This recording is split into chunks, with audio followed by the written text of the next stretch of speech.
আরজিকরে PG দ্বিতীয় বর্ষের তরুণীর রহস্য মৃত্যু, চিকিৎসকের মৃত্যুতে শোরগোল পরিস্থিতি। ইতিমধ্যেই তার পরিবারের লোকজন অভিযোগ করছে তাকে খুন করা হয়েছে। আর ঘটনাস্থলে ইতিমধ্যেই পৌঁছেছেন লীনা গঙ্গোপাধ্যায়, সেই দিকে আমরা নজর রাখবো।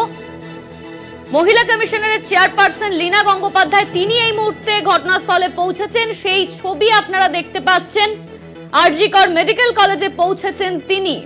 সেমিনার হলে বিশ্রাম নিতে যায় ওই ছাত্রী, আর তারপরই এই ঘটনা ঘটেছে।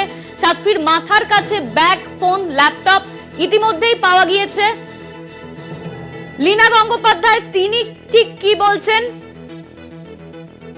শিশু মহিলা কমিশনের চেয়ারপারসন লীনা গঙ্গোপাধ্যায় তিনি ঠিক কি বলছেন ঘটনাস্থলে গিয়ে শোনাবো আপনাদের।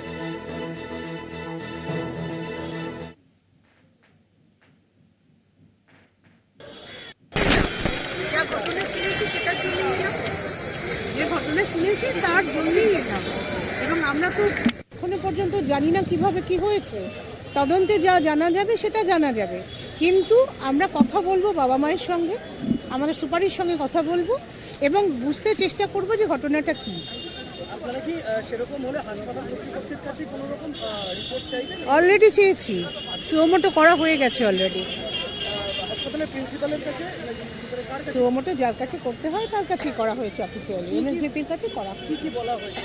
হ্যাঁ, এই ঘটনাটা কেন ঘটেছে তার সুমোটোতে যা বলা হয়, যে রিপোর্টটা আপনারা দিয়েছেন বা নিউজ থেকে আমরা জেনেছি, তার ভিত্তিতে আমরা সুমোটো করেছি। যে ঘটনাটা কি আমাদের জানাতে হবে, এবং তার জন্য 15 দিন সময় লাগে। 15 দিনের মধ্যে ওরা জানাবেন, ঠিক আছে?